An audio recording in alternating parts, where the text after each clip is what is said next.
What's up, long players? Welcome back to the Long Play Listening Party, the show where we go deep on local music, writing, recording, inspiration, gear, whatever else sounds good to us.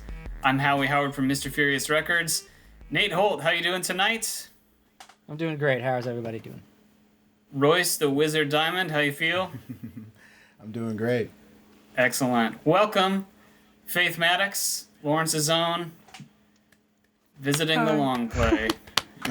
We are going to be listening to Faith's entire discography tonight. That's 3 EPs and 2 singles off of Bandcamp. She does have new music coming soon. I shouldn't say soon. I'm sorry I said soon. We don't know. You're working on new music. That's the important point. It'll be soon enough. Hopefully, like, January, February is, like, the goal. Yeah. Okay, so that is soon. Excellent. Yeah. Excellent. But you said you have not listened to this stuff in a while, or some of it at least. No, I've definitely listened to the 2 little EPs that I dropped in 2020 more recently, but a lot of the stuff that's on my Bandcamp, I would say the bulk of the stuff that's on my Bandcamp is stuff that I wrote and recorded myself when I was like 17 to 18, and it is not something I particularly like to revisit that I've made or thought of ever, but yeah. Okay. Well, I'm gonna hopefully help you feel good about it, because I really enjoy it. It's way better than anything I was doing at 17 or 18 or 21 or 23. Yeah. So I think it's really great. I've got some technical, kind of recording questions I want to ask. I've got some songwriting kind of questions I want to ask. I'm sure the guys have stuff in mind too. Is anybody, Nate, Royce, are either of you coming in cold tonight? No, Pretty I listen cold. to everything. Oh, wow. Wow. Yeah, I'm a little. I kind of skimmed through it to kind of get an idea, and I was very anxious to get to start from the beginning and go through. So cool. Well, Faith, why don't you kind of get us started? Tell us how you got started in music. Start at the beginning if you want, and how you got to recording your first songs, and then kind of where you are now as we go on this journey. Yeah. So I have been singing probably longer than anything else, definitely than playing guitar. That is pretty recent. So I grew up in North Carolina, and my mom was like in the choir at our church, and so that's predominantly how I got into music, is like singing in choir and stuff. And then I was classically trained on piano starting when I was about 5 until I just couldn't bear going to lessons anymore when I was like 15. And so I'd always wanted to learn how to play guitar, and I did classical music my entire life, was classically trained vocally as well. And then in high school, I ended up auditioning at kind of the behest of the band director for a jazz band solo, like vocally, and I just fell in love with it because I'd always grown up listening to jazz, and so then I sang in jazz band and played piano in jazz band for my last 2 years of high school, and I became really... Thank you. Yeah, I basically started playing guitar around that time too. I'm entirely self-taught, and I can want to keep it that way because I hated piano because I had to learn theory, and I will get to that point with guitar, but not right now. So yeah, that's basically it. I just kind of started writing songs a little bit later than that, and had a band or 2 that never really went anywhere, just because of the availability of that kind of interest in Topeka, where I went to high school. And I've just kind of been trying to make it work on my own ever since. So I missed when you moved from North Carolina to Topeka? Yeah, so my mom and my dad were in the Army, and so I lived in like 7 different states by the time I was in like 9 or something like that. And so Gotcha. North Carolina is really where I spent most of my childhood, but my mom moved us close to Topeka when I was in middle school to be closer to my half-brother, and so I ended up going to middle and high school in Topeka, and I've lived here ever since.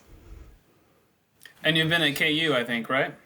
Yes, I am in my senior semester at KU right now. I am currently like writing my thesis, like before and after this is that's what I will be doing, and yeah, I'll be graduating in December. Oh, nice! Congratulations. Yeah. Thank you. I'm super excited. What is your degree in? English. My focus is in creative writing. Okay, great. Awesome. Yeah, and you write for the newspaper as well, right? I do. I write for the magazine on campus, and I do stuff like cultural pieces. I'm working on a piece right now about the sustainable fashion brand in Kansas City. That's more for fun. I mostly write like poetry and nonfiction. Okay. But you have a column? Is that what I read? No, not exact. I am currently kind of the only not the only writer, but a lot of people are busy. So it seems like it's all mine, but it is not. Okay. Yeah. And here comes first single, Juniper. I'm gonna stop talking. We can listen to it for a few seconds. I want to make you see yourself as I do. So take my eyes and revel in our sight.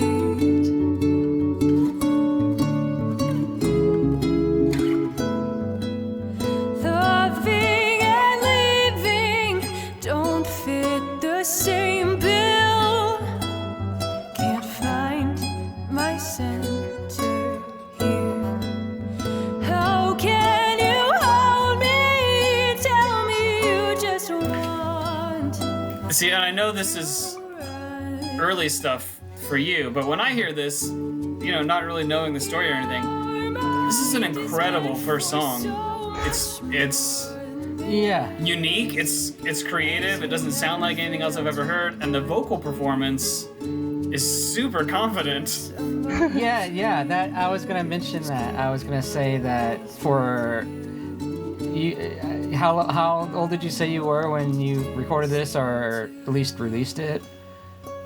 I wrote it when I was 17, and then I turned 18 over the summer and recorded it like right after that. See, that's. I would Thank not. you. I would have not. Yeah. I appreciate that a lot. I didn't do a lot of the production stuff. That was done by someone else. But yeah. Oh, so hold me close. But yeah, I mean the quality of the voice, and then just it sounds like it's being sung confidently. Yeah.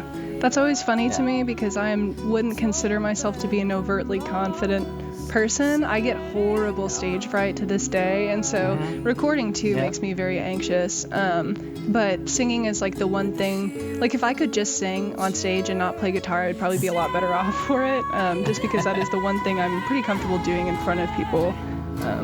Yeah. So I was gonna ask because you said that you're a self-taught guitar, but when you took piano, you did learn some theory, which that's what I enjoyed getting out of piano. Like not looking back, just because it's a language that you can use, when you're playing with other people. So my question was just about if, like, do you have plans to put a band together, or have you tried? I mean, you said that you tried to before, but like how recently, and do you have like plans to do that going forward? I guess is what I'm asking. Yeah, definitely. I mean, the last time I was in a band was when I was a senior in high school, and I played with two people that I was in jazz band with, and that just didn't really pan out. A lot of creative differences. Yeah. But I think in the future, I'm kind of in this like band with my friends. We just get together and play music, and wanted to do more this fall. But I do not have the time with writing my thesis, and they're also in school. But after I graduate in December, one of my friends from Kansas City, who's a drummer, knows somebody else who's a bassist, and so we're kind of talking about getting a little math rock gig together, Awesome. Which would be really great because I would love to be able to. It's hard to make the music that I want to make by myself, and I think that kind of is one of the bigger difficulties that I face. Yeah. I was going to say, you could work towards not having to play anything on stage and just sing. That would be great. I am so like picky, and when it comes to music though, because so much of it is about the lyricism, for me, like I really enjoy having creative control over like the actual songwriting, like with guitar parts and stuff too. Right. But yeah.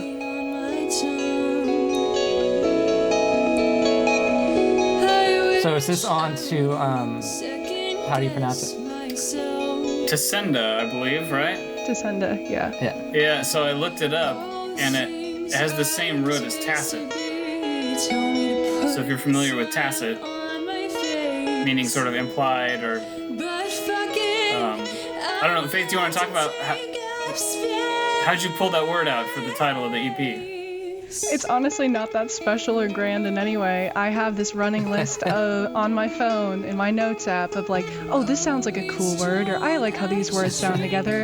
And part of it too is that like I'm, being an English major and like largely most of my free time is spent consuming books or other things. I just write down things that I hear or read constantly and look up their meanings later. And that was just something that, especially for that period in my life, felt very appropriate, kind of talking about things that are better left unsaid, which is also just something that I should keep in mind more. I very much speak whatever I'm thinking when I'm thinking it, so it's maybe a little better for me to leave some things unsaid, but... An aspiration more than a description. Yeah, definitely.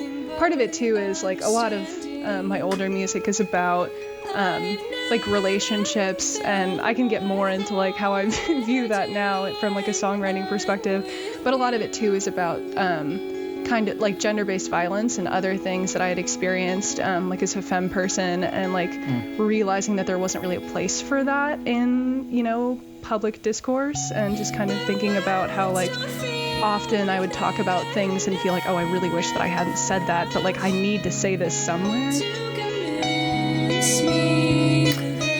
Do you want to talk about how you kind of navigate that and how that's changed over time from the stuff we're hearing right now to what you're working on? Yeah, definitely.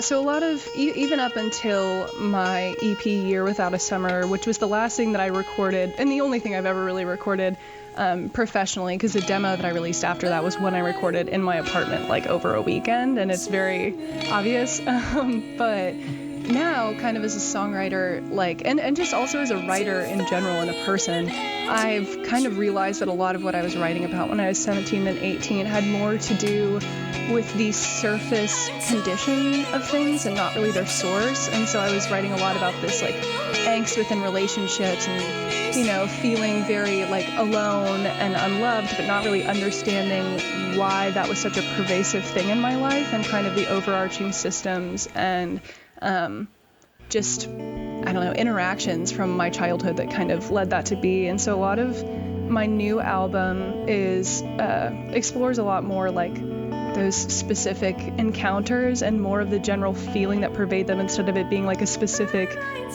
address to a person being like, oh, you wronged me, I hate you, but trying to take it from a place of understanding, I guess, of like, well, this is why, and I realize how my own life plays into how I'm reacting to things, I guess, if that makes sense. Yeah, it does, and I think that's, if we're gonna evolve as artists, it almost has to start with that more personal, more immediate thing, right? I mean, no one comes into this world or comes into their art with that systemic perspective. We learn that over time. Yeah, definitely.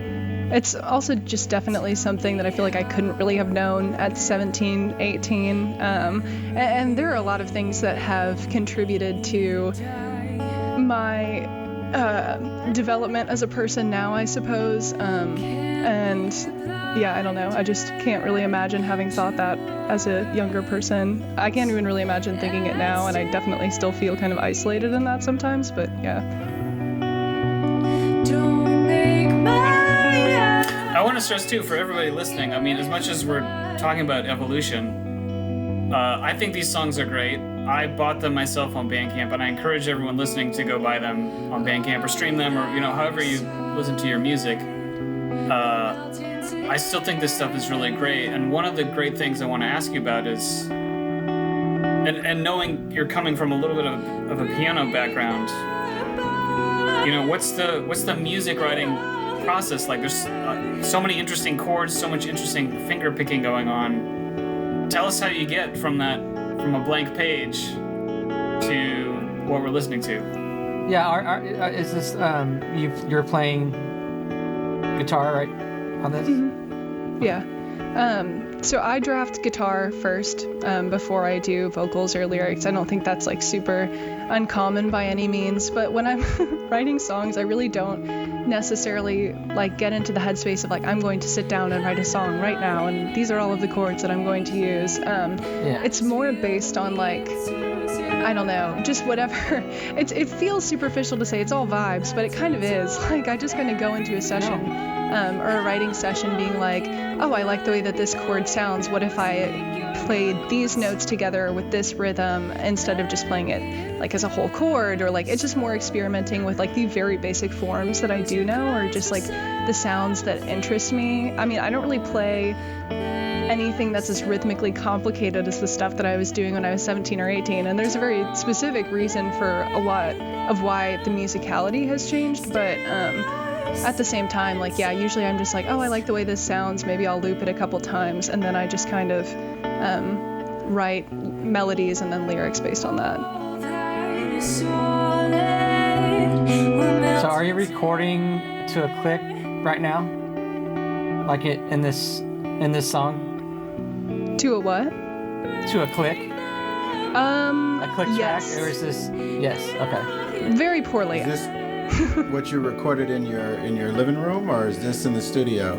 This was in my living room, yeah. Almost all of my earlier work, except for A Year Without a Summer, was recorded in various apartments that I've lived in Lawrence. So what are you using to record? In this specific track, Yeah. or no? Yeah, just I guess. We're listening to Cinta, right? Tacenda, yeah. Yeah. So that's- what did you use to record this one? A $20 USB microphone that I had bought in 2015, and my earbuds pressed up against my amp in a very tiny apartment room that I have not lived in years. Yeah. Wow. Yep. And you're recording into, are you using a DAW, or what are you recording into? I think I was just using GarageBand. Yeah, something like that. Okay. Yeah.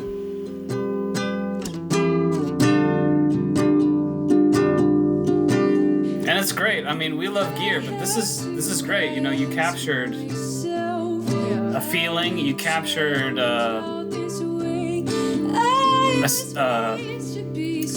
a statement, not like a big, you know, but like you said something that is personal, could only have come from you, which I think is what art is all about. And yeah, GarageBand and the earbuds gets it done.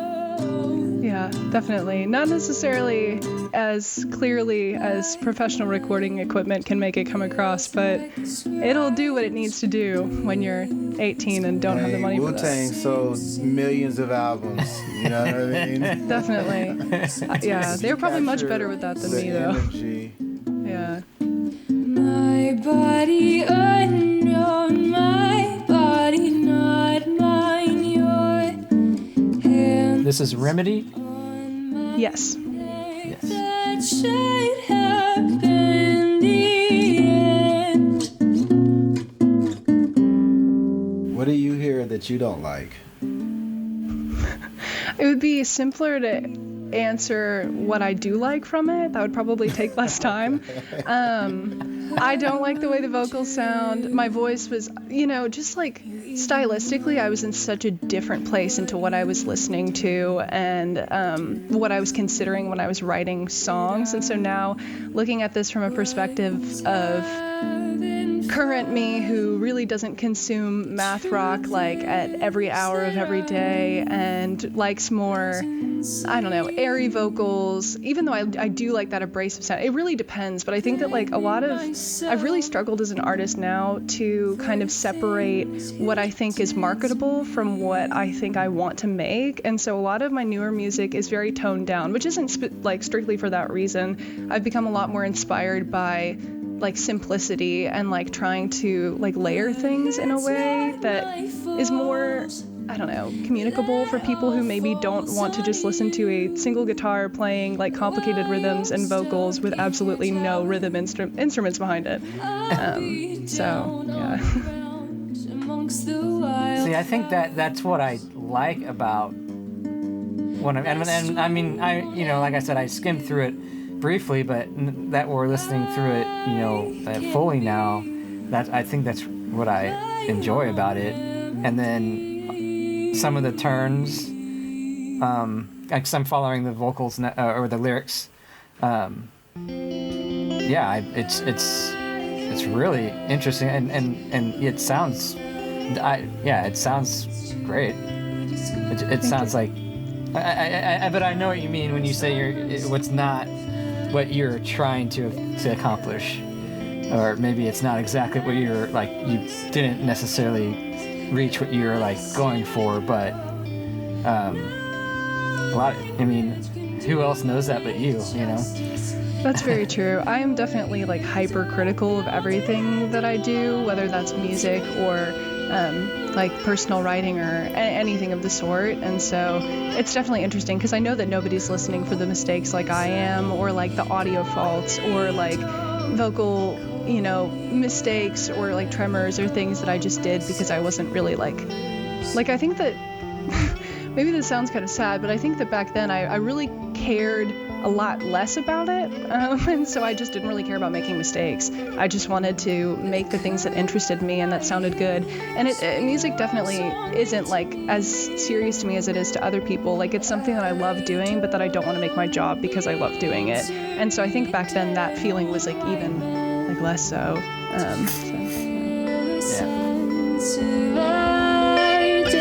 I think part of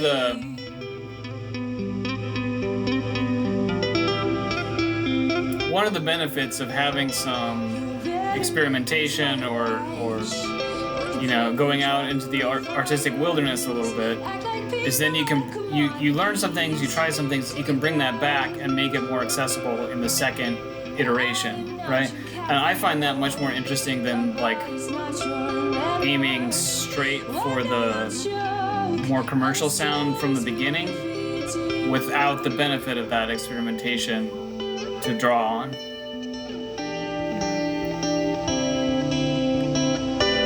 That's interesting. I've never really thought about it like that before. I mean, even listening to like some of these older songs, like a little bit earlier today, I was kind of like, oh, that was actually really cool. Like I don't really play like that anymore, and like I should try to like revamp that into something now. Like I love that rhythm, or like desperately trying, because I don't write anything down that I write. Like it's all in my head, which is something that I really should start doing. Like, because now that I'm listening to these, I'm like, oh, it would be cool to try to re-record this, or like rewrite this, but I don't know the chords. I don't know. Yeah. Yeah, even I could hear that last part we just listened to. Like that could be a heavy part with electric instruments and drums and everything. That would rip as a heavy part. Definitely. Yeah, I am looking forward to hopefully getting that band started or something of the variety, just because listening to this now just makes me like want to write like this again, and write less like I'm going to be performing a solo set and more like I'm going to be doing a full band kind of thing. Yeah. Oh, I was just thinking how great it would be to see this as a solo set. Oh, wow. I was literally thinking that. Like, that would just be a dope vibe, you know? Thank you. I think I played one solo set with all of these old songs ever at the Rhino, like way back when. You're killing me. Yeah. I don't know them anymore. Now I'm only playing like newer stuff, and I don't even like to play like my last EPs that I've released. So I kind of get over things really quickly, but...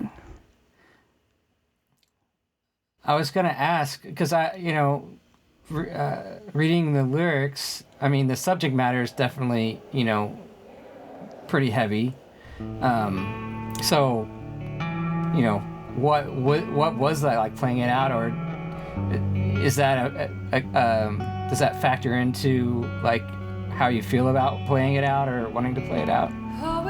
Kind of. I mean, I never played that song live ever, even in the brief times that I would play for friends or other things like that, just because it was so personal and that was so recent to when that had happened in my life. Right. And so now I have a new song on my album that I'm working on that I don't think I'll ever play at a solo set that deals with a lot of the same things. It's interesting because I don't really have a hard time being vulnerable. Like, I have kind of always been the person to just like talk about things that usually aren't talked about. Like, I don't really hesitate to talk about my emotions or experiences with those things. But with music and even poetry, like in my major, it's kind of different. It feels much more vulnerable than just like talking to a stranger about like, hey, here are all the things that I've been through, like as a source of comfort for them. It's more revealing for me, and it's a little bit harder. Cells die, regenerate, people change every day. Human nature isn't real. I just wanna know how you. We're listening to Twin Flame now.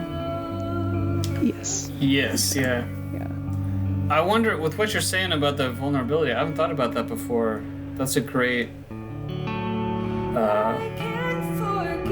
observation, and I wonder if it has to do kind of, you know, a conversation's a two-way street, where a recording or a performance is it's not equal, you know.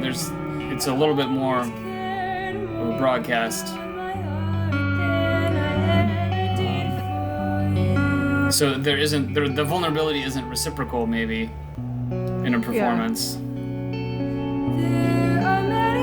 I'm definitely big into reciprocity. I mean, I'm very stubborn as a person, and even like in my my capstone poetry workshop right now, like if someone doesn't critique my poem, I'm not going to critique theirs, because I think there's a level of agreement to reciprocity like within the art community, and when you aren't meeting each other at like a level playing field, then there's no sense of fairness or vulnerability. And I don't know, maybe that's just also because I'm stubborn and I don't really want to do homework, but it's also vehemently that, so.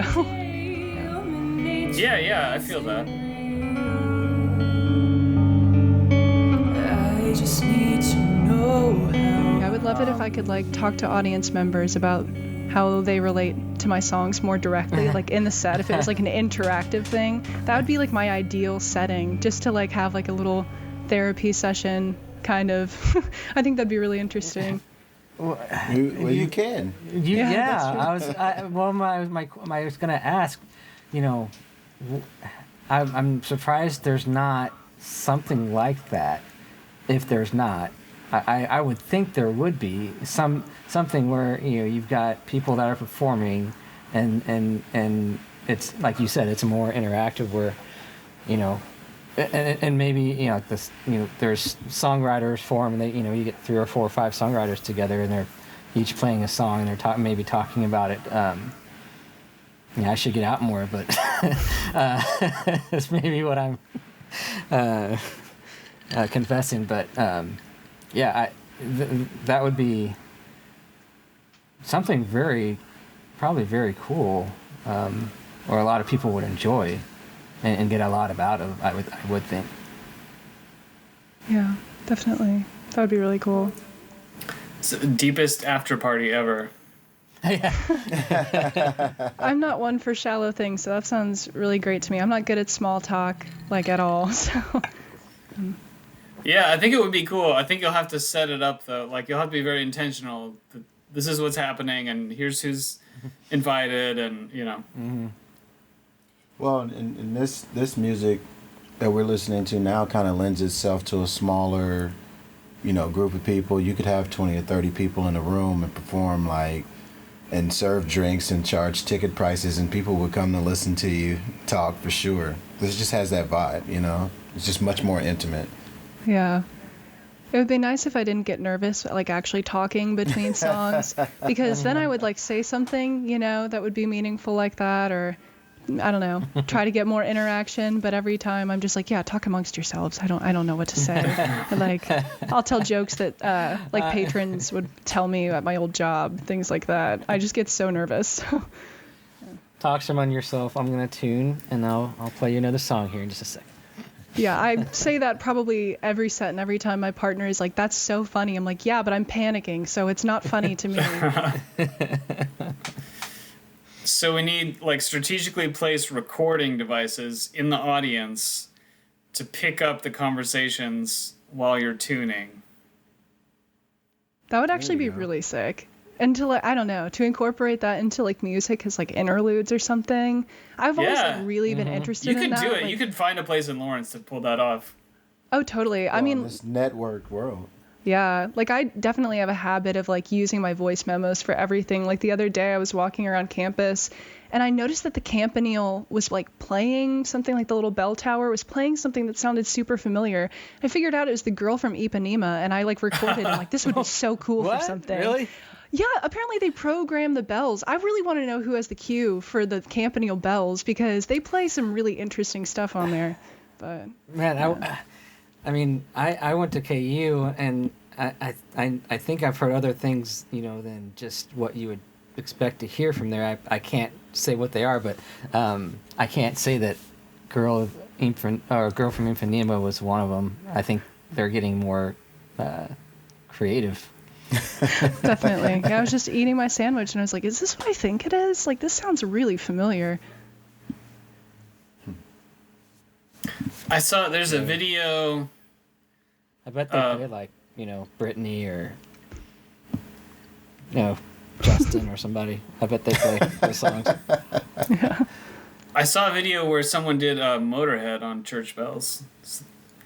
Interesting. Some little European town that had a Motorhead festival or something, and they played Motorhead on the church bells. I will try and find it and put a link in the description. Nice. Very cool. Yeah. That's definite show notes for sure. Well, this has been great. We'll be back next week, part 2 with Faith, listening to, let me bring it up, the Year Without a Summer and 6 Foot Shadow EPs. Looking forward to that. It's been the Long Play Listening Party. Later, everybody.